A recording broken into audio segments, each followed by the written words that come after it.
house always wins. Play long enough, you never change the stakes. The house takes you. Unless, when that perfect hand comes along, you bet big, and then you take the house. Been practicing this a little bit. Did I rush it? Felt like I rushed. That was good. I liked it.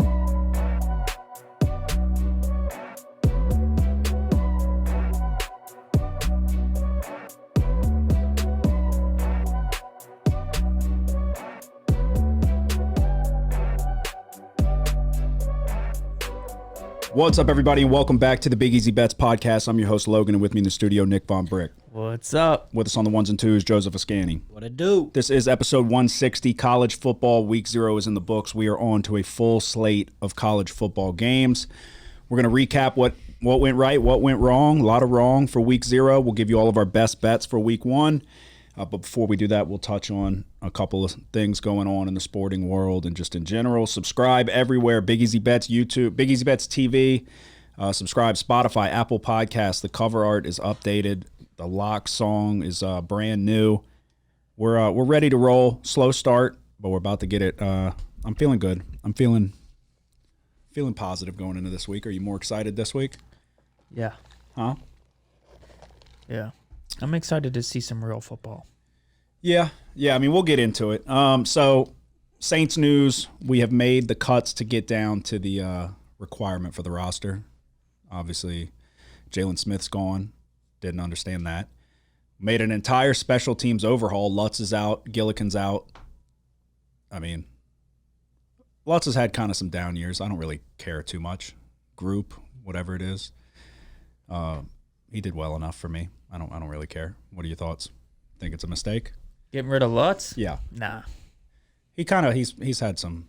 He's been on the decline a little bit. Yeah. So he's made some clutch kicks for us, but he also, I'll never forget the 2016 season where he got everything blocked. But he is going to Denver to reunite with Sean Payton. More power to you. Godspeed. What else? Shaq Davis did not make the team. A.T. Perry did, though. How do we feel about that? I thought he was making a few plays in preseason. Shaq Davis? A.T. Perry. Oh, okay. Yeah. Well, yeah. Okay, yeah. No, I felt like, I would. After, there were reports that he was struggling in camp or whatever. Yeah. No, yeah, I would have been surprised if he it was didn't either make it. the first game or the second game. What do you have, 7 for 90 or something like that? I'm not sure. Yeah. Second game. Yeah. I'm trying to figure out what the fuck that noise is. I don't know if that's okay, whatever. What else? Who anybody else that dude Roby. Yeah, Roby's Yeah, out. Bradley Roby. Just cut him. Yeah. Apparently, I guess nobody wanted to trade for him, so that was interesting.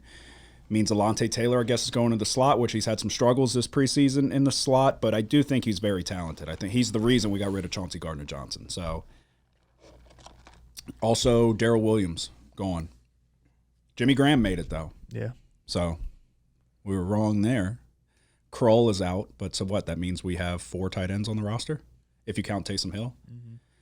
Mm-hmm. Yeah, who did I just say? Who right before Jimmy Graham? Perry? No. Right before Oh. No, that was after. Right before. Darrell Williams. Darrell Williams. What the hell?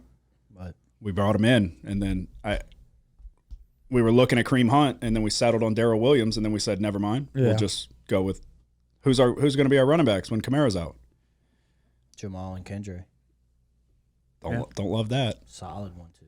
I would have rathered throw another guy in the mix. God forbid somebody gets hurt. Where is Kareem Hunt? Nowhere. Free agent. I don't think he signed. Yeah. What an asshole. Yeah, I mean, what are you doing? Him or Leonard Fournette. But Fournette, I mean. Yeah, he's been on the decline for a minute. Kareem Hunt's a fucking stud. I don't really know what he's doing. I'm sure he'll get picked up. I'm sure we're going to see a lot of guys here scramble to get picked up right before the season, but I don't know. We shall see. Jonathan Taylor. Did he go somewhere? No. Oh, well, yeah, same thing. What are they going to do? Is he going to play for them? He's expected to remain on the PUP list. Who? Taylor? Well, they're letting him explore trade options. No, yeah, But today. today was the deadline Yeah. or whatever. No, What do you mean he can't be traded? he's staying with the Colts. Okay. From what I read, expected. I guess to there's remain not on like a pup hard list. deadline, but there was some type of deadline. I thought this was just the deadline to get your roster situated to the 53. Yeah, I don't know what happened, but Colts said he will remain on team. There wasn't any fair trade offers or something like that. Yeah, they're going to want a lot for him, but they don't want to pay him. They want to pay him like he's like a 5th rounder or something, but they're not going to want a 5th rounder for him. Yeah. So that kind of seemed like that was never going to really go anywhere, because if you don't value the running back position, you're not going to get a first-round pick for him. Don't draft him. Yeah. So Noah Lyles, did you see his comments about the NBA? It's kind of going all over. He's a athlete for he runs track for the United States, and people have been giving their 2 cents on. He came out and said that he has a problem when the NBA players say they're world champs, because they're not world champs. He's saying you're just the champion of the NBA. What are your thoughts on that? Do you think they're world champs or just NBA champs? I mean, that goes for all the sports. Yeah, definitely. But, I mean, so people like picking sides. Like, either you agree with them or you don't. A lot of the NBA players were, like, trashing him. I think Drake even came out. I guess for the NBA, yeah, I would say they're world champions. NFL world champions. Yeah.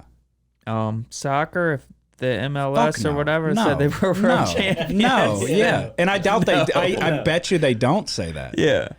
I bet you they do not say that at all. But yeah, my argument was the best players on the planet play in the NBA. Just because it's an American league doesn't mean like, oh, you only want. It's not like you're playing against just Americans.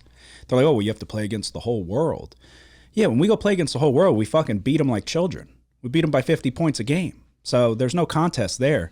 But a lot of the top players in the NBA are foreign. Yeah. Giannis, Greece, Jokic, don't know. Dagestan, for all I know. Somewhere over there. Doncic. Yeah, Luka. And that's why I said, like, Luka was dominating his home league when he was 16 years old. Now they're all over here in the NBA. So if you win in the NBA, you're winning in the best league on the planet. You're world champs. That's just the way it goes. Yeah. Did somebody in the NBA I wonder do how that something to him? started, though. Yeah, like why did he say basketball? I don't know. He had some weird speech where, like, I don't know, it just didn't come out very compelling, or it didn't sound cool. And then now all the athletes are gonna be like, you're a fucking dork. You're a loser. I don't know. We'll see. A lot of people are just picking sides. I don't understand how they're like, yeah, I get what he's saying. It's like, yeah, maybe like that's why we hold the Olympics, but it's still the top. It's They the top just of the say top. that, though. It's not like that's the official title. Yeah. Of We don't course. go. They were the 2013 basketball world champions. Yeah, no, of course not. But it is. You We say are they won the finals. But when you win the finals, you are the best team on the planet. Yeah. It's like, so if they want to call themselves world champs, who gives a shit? There's nobody else that's going to beat them, especially not in goddamn Yugoslavia or some shit. So what are we talking about? Yeah. It's just one of those things that people were picking sides and giving their opinion on it. I thought it was funny. Yeah, that's weird. All right, so how do you feel like your week 0 went? bad. We notoriously suck week 0. I know. Pretty much every year. I'm about to just do opposite of what I think week 0. Because literally every game Just that week I 0? even considered taking, none of them covered. Yeah. But I that's why we say take week 0 with a grain of salt. It's week 0 for a reason. These games are trash. Anybody who does good on week 0, it's kind of a bad sign because we've had a profitable year every year. We've never done well week 0. Everybody that does good week 0 fucking sucks later. Especially the next week. So Come on, man. yeah, so Joseph went 2-0. Actually 2-1, I forgot. Yeah, he had I it one of forgot. mine. Oh my goodness, man. Stupid ass. Greedy motherfucker. I definitely have one gripe with week 0 with one of my games on week 0, which I mean we can get to. Is there anything else going on before we dive into the games? Anything else? No. Not that I really know of. It's slow. We're about to if you weren't in the college football spirit last week, you better buckle the fuck up because we have games Thursday to Monday, jam-packed games too. Great game on Thursday. Quality games on Friday, obviously Saturday, and then Sunday, LSU and Florida State. One of the biggest matchups of the year, and we're kicking it off right right off the bat, right off the get-go. And then Monday you got Duke and Clemson, which is going to be a great game. Yeah. So, all right. Like I said, me and Nick both went 0-2. I'm going to start with New Mexico State briefly. It was my lock. Both of these teams were playing so ultra conservative. Just to give you an example, going into the fourth quarter, it was 13-10. UMass was winning. Going into the fourth quarter, 13-10. The final score of this game was 41-30. There was 48 points scored in the fourth quarter. That's fucking crazy. For one, I don't know what Jerry Kill was doing. Pavia sucks. I'm out. Pavia sucks so fucking bad. He looks like he gained weight. He's not running like he was. He kept keeping on the RPO. He kept keeping the ball when it was like the running back could have ran for a mile, and he kept keeping it himself. And then they do the halftime interview, and Jerry Kill's like, he's just trying to do too much, and he's trying to put it all on his shoulders. Give the ball to the running back, you fucking idiot. Dude, I was about to lose my mind, and he couldn't pass for shit. The defense really didn't play bad to begin with. Bad turnovers by Pavia gave Massachusetts a short field. But then they go to the backup, Eli Stowers, the A&M transfer, and he marches them down like 70 yards. They ran a triple option, and they couldn't stop it. The running backs are good, and he is extremely fast. They had no answer. March them all the way down. And then when they get to the fucking red zone, clearly they have no faith in Stowers, I guess. They put Pavia back in the red zone, and he takes a sack for a loss of like 12. Almost immediately. They put him in, I think it was the first play. He tries to throw it and holds it and takes a sack. And then they get nothing out of it. They end up missing the field goal. Stowers didn't play another down after that. I don't understand. He drives them down the field, marches them down. They had no answer for it, and then they just don't go back to him. Pavia's stats are very inflated from that fourth quarter. 248 yards, 3 touchdowns, 2 interceptions. Not betting him for the rest of the year. Fuck him. He'll be benched. Eventually, they'll go to Stowers. I'm convinced. It was very reminiscent of last year when they put in Frakes, the ginger kid, and he nearly pulled off the backdoor cover. Mm-hmm. Extremely frustrating, but not as frustrating as the fucking second game. Louisiana Tech -10. Let me just try to accurately explain how frustrating this game was. Louisiana Tech outgained FIU 450 yards to 100. LA Tech, 450 yards of offense. FIU had 182. FIU scored 14 points in the first quarter. They scored 3 for the remainder of the game. The most vanilla, scared play calling I've ever seen. They would not let Bachmeier throw it. And when he did throw it, he looked like a shitbag in the beginning. Threw an interception in a quadruple coverage. And then it's like, you survived the second half. It was 17-13. They're getting the ball to come out. Dude, drives me nuts. Oh yeah, third play of the game. First off, so they scored 14 points in the first quarter. Third play of the game, 70-yard touchdown. It was the best play they had, obviously, all day. Didn't do shit after that. But so we go to the second half. We're down 4. We get the ball first. We're marching down the field. Tight end fumbles on the other side of the 50. Kills the drive. And then late in the fourth quarter, they're lucky they won this game. They should have blew this team out of the water, outgained them by a mile. They end up getting a touchdown with like a minute something to go. The running back ran it in. Bachmeier didn't even have to do it. So they end up winning by 5. But before that, they're so lucky, dude. Comby he's a dipshit. The play calling was so scared and conservative. They set up they played for a 46-yard field goal, and the kicker doinked it. It's like, that's what you fucking get.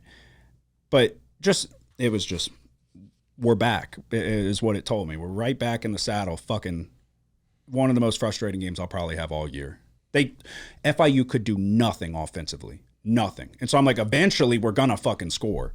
And they just went the entire third quarter getting the ball. It was 3 and out after 3 and out after 3 and out, and they could do nothing.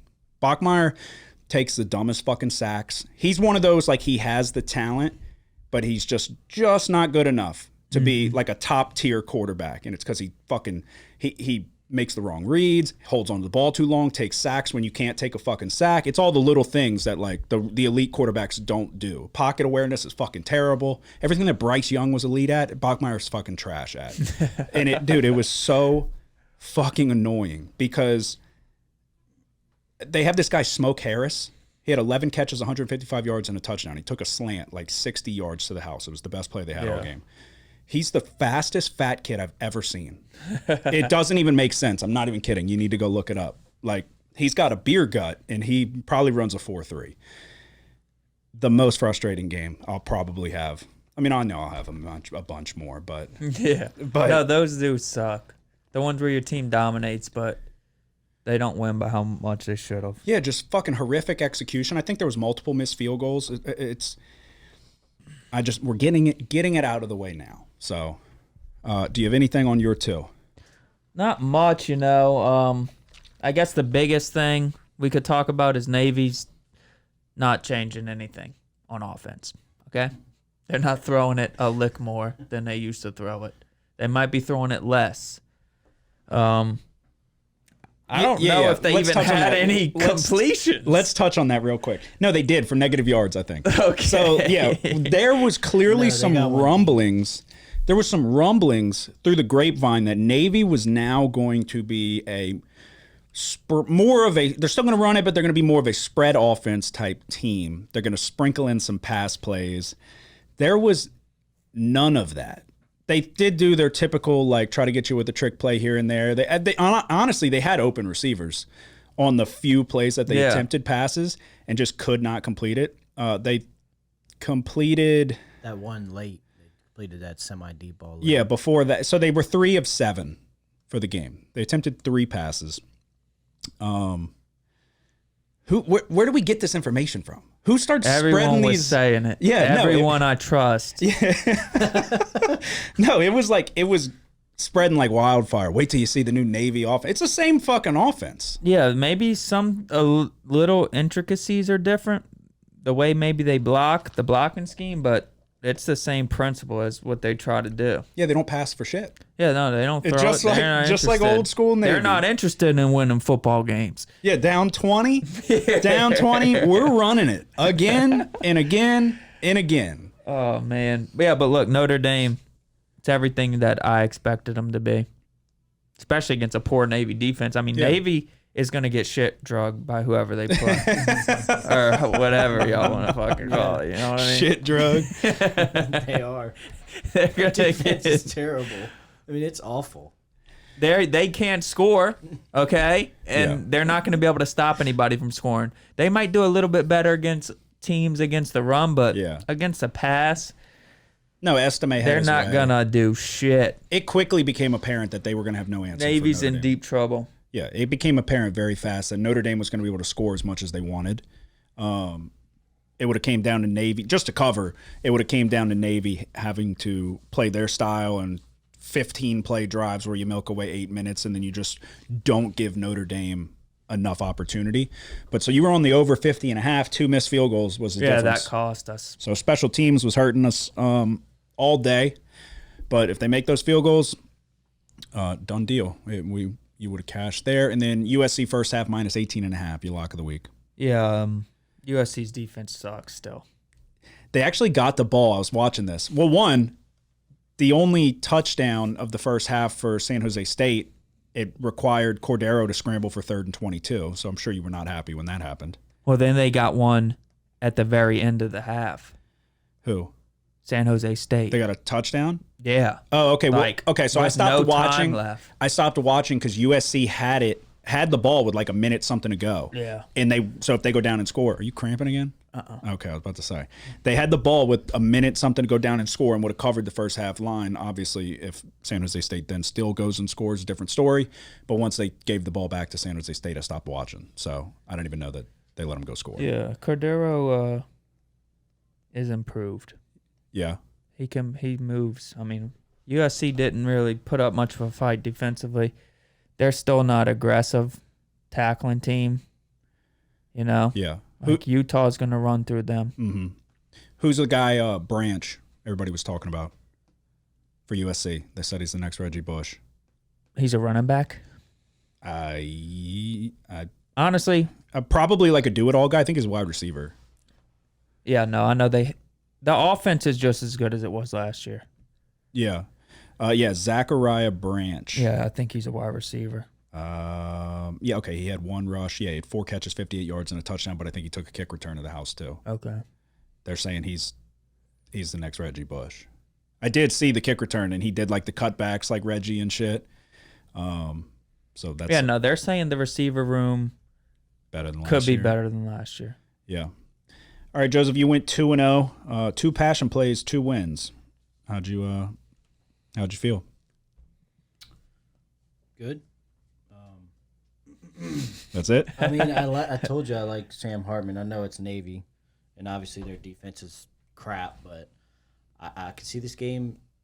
You know, I mean, this team late in the season in the college football playoff. Oh, not a chance. But I mean, I really like their offense. It's going to be hard even for good defenses to stop this team. No. they don't have the receivers or the tight end like they normally have.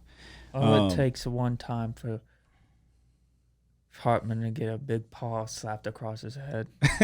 And then what? And then here comes those questionable throws. No, he can definitely do it. We saw it at Wake Forest. He'll light you up in the first half, and then he'll throw 5 interceptions in the second half. So there's a lot to be answered with Sam Hartman. This was a great tune-up game for sure. I want to see their defense. Against a real offense. Yeah, there's question marks in the back end of that secondary. I want to see their defense go up against somebody that can actually threaten them through the air. Because to be quite honest, Navy threw 3 times. They had 3 guys wide open. They just couldn't get the ball to them. So, and then you had Hawaii and Vanderbilt. This one was at a crossroads late. And there was a Vanderbilt I think Hawaii might have went for it on a 4th down or something. They were down 14. And I want to say it was like a 4th down. They went for it and they got it. But if they don't get it and Vanderbilt marches down and scores, then they would have been covering the number. But a good 4th quarter from Hawaii. Any takeaways? Yeah, their offense looks better. I thought their defense looked better. I thought their ability to stop the run was astounding. Schrager threw 13 touchdowns and 10 picks last year. I thought he looked much improved.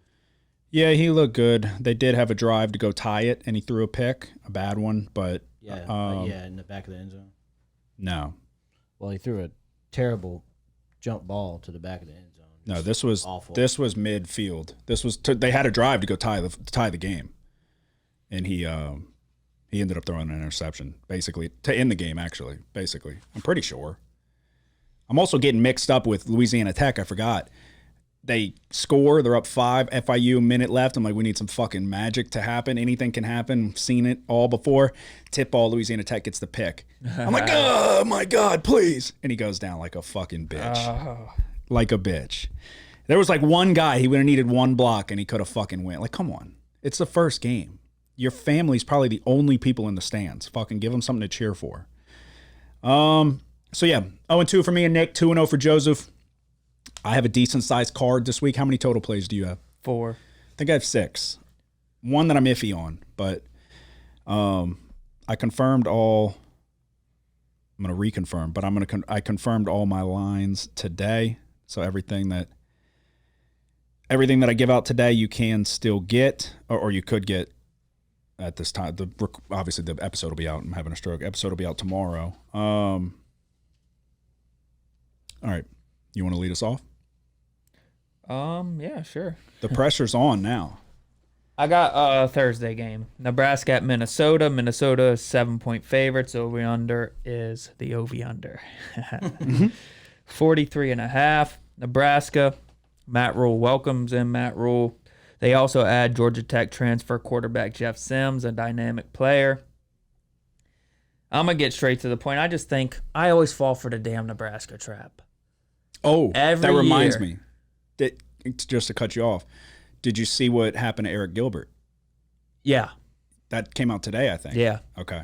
Gonzo, biggest waste of talent on the planet, tried to rob someone. I think it's just way too early for Nebraska to turn things around. Minnesota's a team that has developed like, you know what I'm trying to say?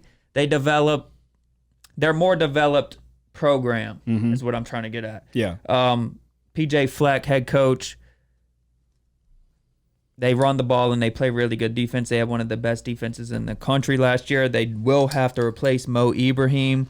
It's big shoes to fill, but they got a lot of good offensive linemen. Didn't they lose a guy? They lost a running back to Penn State. Ibrahim's backup, I want to say, went to Penn State. Yeah. Can't remember his name. I'm blanking on it. I'm forgetting his name as we're well. clearly not in midseason form yet, so we're easing into week one. I was stuck trying to figure out how to say Minnesota's a more developed program than Nebraska. Yeah. Anyway, they bring in Western Michigan transfer Sean Tyler, who's supposed to be. There's a lot of Come on. And hype. Yeah, there's a lot of hype around him. He's supposed to put up big numbers. Anyway, what I'm saying here is, Jesus Christ. No, this is a good sign because we were dialed in with our analysis last week and we lost our ass. So what I'm now saying we're just here gonna is spit it Nebraska's out. not going to be ready. Minnesota, their defense is still going to be good. They have a lot of playmakers on offense, and I still believe they'll be able to run the ball even without Mo Ibrahim. I'm laying 7 with Minnesota at home. Okay. I was looking at it. I thought about it. I did not touch it. Nobody. You're not on Florida, Utah? No, Interesting. Big game. I almost. A rematch from last year. I mean, we know you're on it. How do we know that? Nobody knows The that. internet. Oh, that's right. Yeah. Right. Oh, fuck yeah. Okay, good. Because it came down. It came down. That was the reason I did it. I was just looking at it just now. It's like, Well, I saw it today at 46, and I almost took it. it's down to 44.5. Yeah. So, yeah, let me get into it then. All right, Florida versus Utah rematch of last season. A wild game where we saw probably Anthony Richardson's best game collegiately. This is not going to be a good Florida football team. And in comparison to SEC standards, I think they're going to struggle in conference play. On the flip side, you have Utah, who this is also reminiscent of last year. Cam Rising is questionable. I looked at it just recently. I didn't see anything new in terms of he's confirmed to play. He is still recovering from the ACL injury. Remember last year, there was like no report on him at all. And then they're like, we go into game time and they're like, oh, he's out. No one had any clue. So they're actually implementing a new like nationwide injury report, and they think in large part it's because of that they kind of Vegas got burned a little bit because they didn't let any word slip that he wasn't playing. So yeah, Cam Rising's up in the air, rehabbing his ACL. He could go. It's not a done deal. We're just kind of in the dark a little bit. Apparently, the backup quarterback, Brandon Rose, was hurt in practice. His status is also up in the air. I'm going to get right to it. Obviously, I tweeted it out. Anybody who follows us on social media, you saw it first. I'm taking the under 46.5. This has now dropped to 44.5. The one positive for Florida, they are going to have to lean on it. It's going to be their rushing attack. Graham Mertz stinks. Unless he's just really good in debuts, like we saw with Wisconsin against Illinois, if he goes for 5 touchdowns, I'm going to be fucking furious.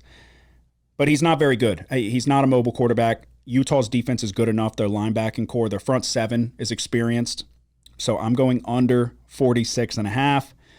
Florida lean on the run. I understand their defense isn't great. Their D-line, though, it's still SEC caliber players, and especially if Cam Rising's out, it's just I'm going under 46.5. Are you on this one, Joseph? No. Okay. Do you have anything for Thursday? Yes. What is it? Is it your lock? No. Okay. I'm on the other side. Oh. I'm on Nebraska. Oh, my goodness. You made some good points. I do agree that Minnesota is a more developed program. But I like Matt Rule coming in. I like the hire. He's turned some programs around in his tenure in college football. Most of the time it's been in his second year, but I like him coming in here, and I like Jeff Sims from Georgia Tech replacing Casey Thompson. He's sometimes inconsistent. I mean, the numbers back that up with through three seasons, 30 touchdowns, 23 picks. So he can be very inconsistent, but like Nick touched on, he does have the ability to open up the defense with his legs, create plays when he's in trouble. He's rushed for over 1,100 yards and 11 touchdowns in those 3 seasons. And I think he's going to have to use his legs this game with leading rusher Anthony Grant out for a suspension. I don't know what the suspension was for. Probably burglary. That's why Eric Gilbert's in the clink. They lost Trey Palmer, as we know. He went to the Bucks. He looked good this preseason, by the way. But Marcus Washington, who was the number 2 last year, he put multiple solid games together. Is going to take on that lead role at receiver, and I like him. Defensively, I don't see them getting a lot of pressure, like Nick touched on with the returning offensive line for Minnesota, but I do think their secondary can step up and make some timely stops. Minnesota losing, Nick also touched on this, Tanner Morgan and Ibrahim been together for the past 3 years. I think that's big, and we'll have to see what, I'll probably pronounce it wrong, what Kaliakmanis can do here. He played a little bit. Is that how you say it? Pretty close. I mean, you're not really one. I mean, I don't know how to say it, but I've heard I've heard him say it You're the on worst the radio. name pronouncer I've ever I met. listened to all the games on the radio. Yeah. He got some playing times. He got some You playing gotta time last get your year. ears on him. Yeah, I mute the TV. Especially when it's going bad. All right, so you're on the opposite. You're Nebraska. Yeah. Dang. Oh, man. Well, we'll find out That's very gonna happen. early. We'll find out very early It which happens, direction man. we're going here. Best of luck. I always bet Nebraska first game of the year. And it They burned. always never turn it around. Always never. It's like Hawaii for me last year, though. So we'll go to Friday. Is anybody on a Friday game? Yeah. What are you on? Miami, Ohio, at Miami. Interesting. Miami is 16.5-point favorites. That's the Miami Hurricanes. The over/under is 45.5. Tyler Van Dyke. There was reports that he may be injured. They're saying he's expected to play. Mm-hmm. It was supposed to be a hand injury where he followed through on a throw and hit it against someone's helmet. But even with that, I still don't know. Miami's offense was disgusting last year. Oh, it was horrible. Yeah, I don't know I actually had high if expectations. I expect them to make a big jump right away. Miami of Ohio, they're a team that has a veteran quarterback. Last year he was out injured. Brett Gabbert, Yep. we remember him. 2021, Brother of he Blaine. had a good season. And they're also going up against a solid defense, returning a lot of production. I kind of think this is going to be a boring game, not a lot of scoring, so I'm going under 45.5. Okay. Yeah, so in Chris Ball's first year, they were trash. He did a complete overhaul, though. Brought in a whole new coaching staff after 1 year, which is kind of unheard of. So, yeah, I kind of read the press clippings on Van Dyke last year and was thinking he was going to be better than he was. It fucking sucks. Yeah. So he throws the ball up for grabs a lot. We'll see if he makes some really big, Jordan Travis level strides of improvement. I doubt it. But yeah, I'm not on that one. But I know Miami of Ohio with the points is a popular bet from what I saw this week. So I would lean under then. Yeah, that's which way I will lean against the spread. But I don't know. It's Miami at home. Yeah. Against Miami of Ohio. Battle of Miami. Yeah, but Something's got to give. I don't like taking away teams. Yeah. Yeah. Oh man, this was the one I was questionable about. But I might do it. I think I am. Well, it's already locked in, so I was thinking about just wiping it from the record. But I think I'll just do it. Fuck it. I got it at 4.5. I'm going to take Hawaii +4 against Stanford at home. Like I said, I was very impressed with their run defense. Stanford's going to lean on E.J. Smith, Emmitt Smith's son, good running back. Tanner McKee is out. I don't think that I think this is going to be an in-between year for them where they're trying to figure things out and they're trying to get better personnel in there. I don't think Stanford's really going to blow anybody away. It's kind of, I feel like I'm kind of biting on the cheese a little bit here. This opened at +8 for Hawaii, and now it's all the way down to 4. But 10 p.m. on the island, an island that has been ravaged by fires. If there's any pineapples that made it through the fire, then we'll be in good shape. But I don't know. In all seriousness, Hawaii did impress me. Shager did look better than last year. Stop EJ Smith and hope for the best. I'm going to take Hawaii +4. Joseph, are you on anything for Friday? Nope. All righty, we will head on to Saturday. I have 1, 2, 3, 4 left. What is who wants to go first for Saturday? I'll go. Go ahead. Saturday morning. I hope one of y'all are on this. I kind of want to hear what y'all think about this. Fresno State at Purdue. Okay. So the Bulldogs are going to see the Boilermakers in Indiana. I'm going to take the over here. I don't know if y'all have any insight on these line movements with this game, but I think I could be wrong, but I think I read something it opened at 54. And right now I think it's at 47.5. Today it was when I took the bet. It is at 47.5. So I'm taking that over. Both quarterbacks gone. Hayner's gone. We know he's with the Saints now, but they replaced him with UCF transfer Mikey Keene, who I think he's shown that he's capable of leading an offense to points. And on the other side, they're replacing O'Connell and Purdue with Hudson Card, who we saw come in against Alabama last year and start a couple games. I like him as well. I think both of these quarterbacks and both of these offenses can get going, even though, new faces, new places, and I think they can put some points up. Okay. Yeah, I am actually on this game. I'm not on the total. I'm taking Fresno +4.5. It's been confirmed. You can still get it at 4.5. If I was going to do the spread. A new regime in Purdue with Jeff Brom. In comes Ryan Walters. And then, as Joseph just said, Hudson Card is there. I am the opposite. I don't think Hudson Card's very good. We saw him at Texas, and he's transferred multiple times. Not really much of a threat through the air. From anything that I've seen, it doesn't really scare me, a new regime in Purdue. I am worried that it is the first home game under a new coaching staff, and they're obviously going to come out and be fired up and blah, blah, blah. I haven't seen a ton from Mikey Keene, but I know with Jeff Tedford, he always is dialing up offenses that are going to be able to move the ball through the air. I would assume if he chose Mikey Keene to be the successor to Jake Hayner, that he feels like he's going to be able to do well enough. So it's a good offensive mind. I think they'll be able to move the ball. And Fresno's going to have another strong running game, a good offensive line. They're going to compete in the Mountain West. So I got it +4.5. I'm going to take the Fresno State Bulldogs on the road. What do you think? Did you look at this one at all? No, not really. All right, let's see. Go ahead with your first Saturday game then. How many? You have 2 left? Yeah. One, you lock, obviously? Okay. Go with the not lock. Yeah, this one's going to be kind of short. This is one of the biggest movers since the lines opened this summer. Army -10 at UL Monroe. Mm-hmm. There's a lot of question marks for both sides. This opened at Army -6 in the summer.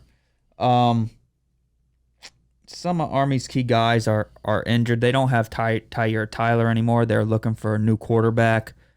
Tyrell Robinson, the little guy, number 21, short, their best player on offense.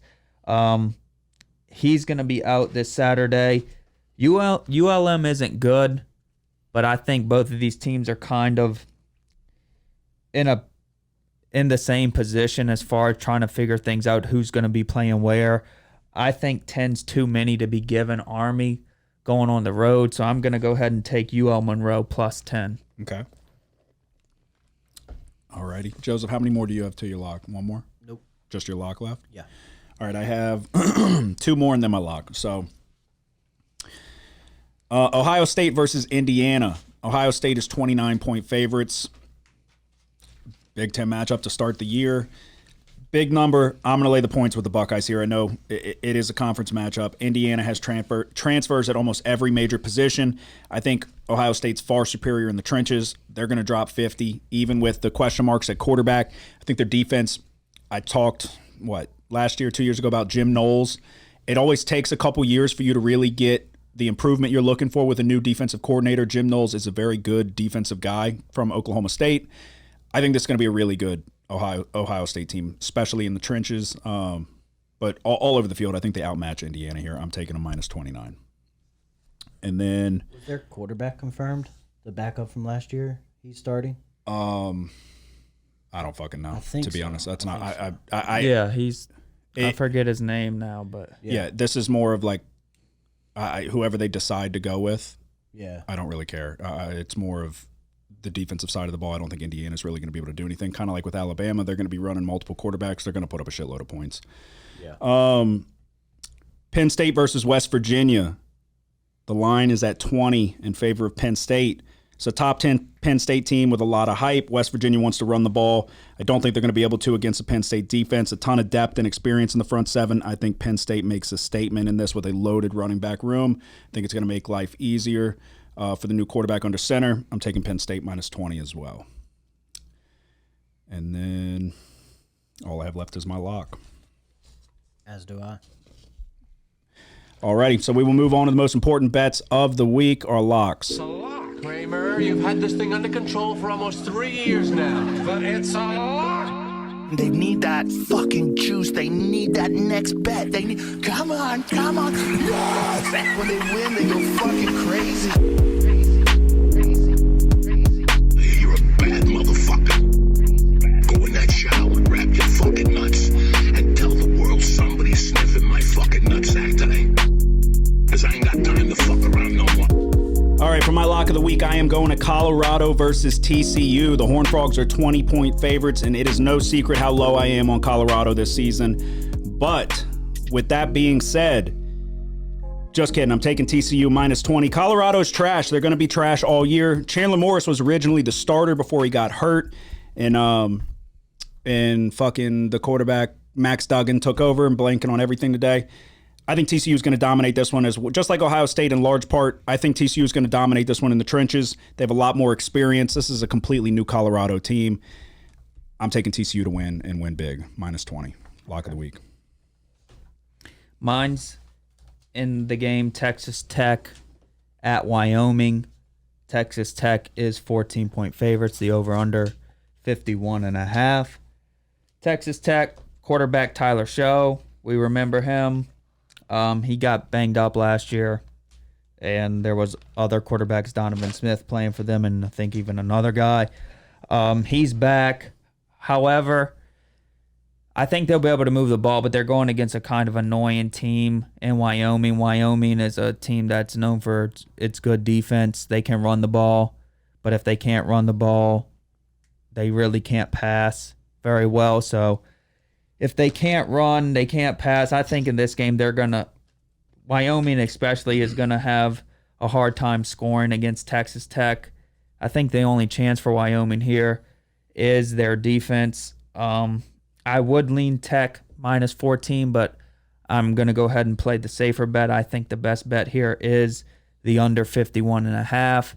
So that's what we're going with for the lock. Texas Tech at Wyoming under 51.5. Okay. Joseph, what's your lock? LSU, go Tigers. Short and sweet, minus 2.5. I'm going to take LSU. Even in Orlando, even with a possible hurricane coming, they're saying it should be gone by then. They're about to start doing the wet ball drills. Short and sweet, like I said, I like the Tigers' defense in this game. I think Harold Perkins, even without Mason Smith, I think Harold Perkins is going to have his eyes locked on and glued on Jordan Travis all game long. I think he's going to cause havoc in the backfield, and I think our defense steps up in this game. Okay, there you have it. We'll go through. We'll recap real quick. All right, I'm taking the under 46.5 in Florida and Utah on Thursday. Friday, I'm taking Hawaii plus 4. Saturday, I'm going Ohio State minus 29. Fresno State plus 4.5. Penn State minus 20. And my lock of the week is TCU minus 20.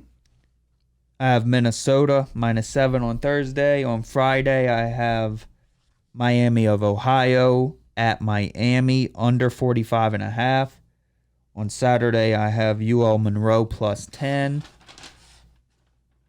And I have the Texas Tech Wyoming under 51.5 as my lock of the week. Okay.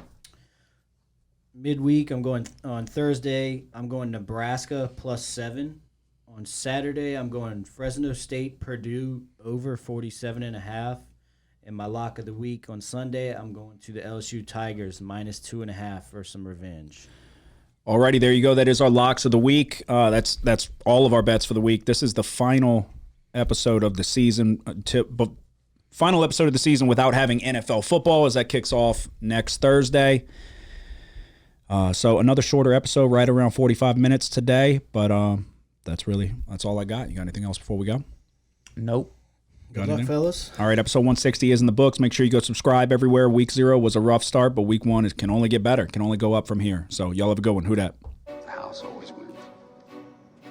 Play long enough, you never change the stakes. The house takes you.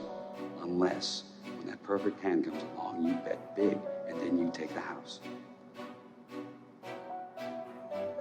Been practicing this pitch a little bit. Did I rush it? Felt like I rushed. That was good. I liked it.